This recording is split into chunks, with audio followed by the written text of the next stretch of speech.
नमस्कार शेतकरी बंधूंनो, आपण सध्या NSL sugars limited unit number 3 जय महेश या साखर कारखान्याच्या कार्यक्षेत्रामध्ये आहोत. शेतकरी बंधूंनो, आपण जर या चॅनलला नवीन असाल तर सबस्क्राइब करा, लाईक करा आणि शेअर करा.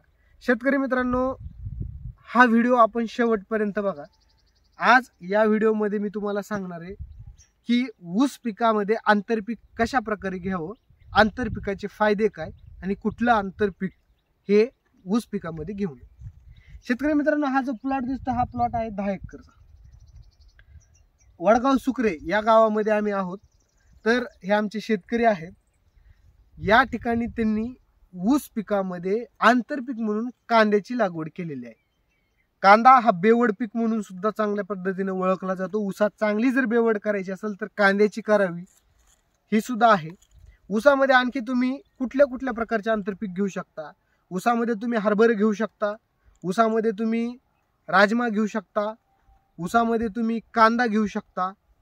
अशा प्रकारचे पिकं तुम्ही ऊसामध्ये घेऊ शकता. पालेभाज्या घेऊ शकता, त्यानंतर तुम्ही कोबू सुद्धा घेऊ शकता. परंतु शेतकरी मित्रांनो, सर्वात महत्त्वाचं म्हणजे ऊस पिकात आंतरपीक घेते वेळेस आपल्याला एक नंबरला विचार करावा लागतो, तो म्हणजे सरी किती फुटाची असावी. शेतकरी मित्रांनो, ह्या ज्या प्लॉटमध्ये मी उभा आहे ही सरी 4 फुटाची आहे. थोडंसं अंतर कमी झालेलं आहे. जर तुम्हाला ऊस पिकामध्ये आंतरपीक घ्यायचं असेल तर 5 फूट किंवा 5 फुटाच्या जास्तच आपल्याला सरी घ्यायची आहे. आता या ठिकाणी बघू शकतो की ही 4 फुटाची सरी आहे. 2 फुटामध्ये परत मध्ये एक छोटी सरी पाडलेली आहे आणि ह्याच्यामध्ये कांदा या पिकाची लागवड या ठिकाणी केलेली आहे.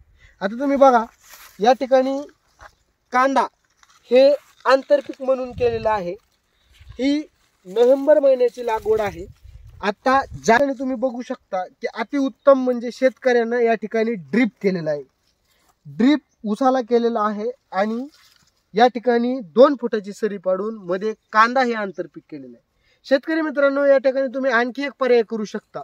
मध्ये सरी न पाडता, ऊसाच्या मध्ये दुसरी सरी न पाडता वरच्या जो बेड आहे त्या बेडवरतीच तुम्ही कांदा लागवड करू शकता, हरभरा लागवड करू शकता, झेंडू लागवड करू शकता.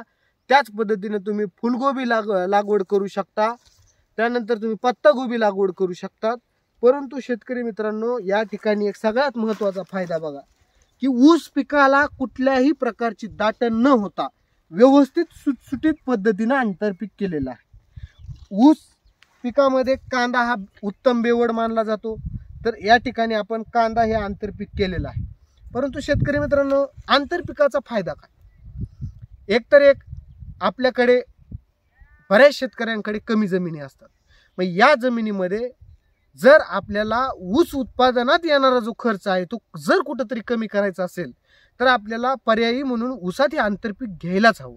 मग ऊसात हे अशा प्रकारचं आंतरपीक घेऊन आपण जो ऊसाला अतिरिक्त खर्च लागणार आहोत तो येणाऱ्या ह्या आंतरपिकाच्या उत्पादनातून कमी करू शकतो. एक पद्धतीने आपल्या लेबरचा आणि त्याचबरोबर आपल्या थोडा ऊसाच्या खताचाही खर्च ह्या आंतरपिकाद्वारे आपण काढू शकतो. शेतकरी मित्रांनो, ह्या आंतरपीक इतके उत्कृष्ट पद्धतीने घेतलेलं आहे की ऊस पिकालाही इजा नाही आणि त्याचबरोबर आंतरपीक सुद्धा अति उत्तम या ठिकाणी आलेलं आहे. कांद्याची साईज सुद्धा तुम्ही बघू शकता. कांद्याच्या मुळ्या सुद्धा तुम्ही किती उत्कृष्ट पद्धतीने हा आंतरपीक जोपासलेला आहे हे सुद्धा तुम्ही बघू शकता. आणि सगळ्यात महत्त्वाचं येतं म्हणजे ऊस पीक. शेतकरी मित्रांनो, कुठल्याच ऊस पिकाला त्रास न होता हे आंतरपीक केलं पाहिजे.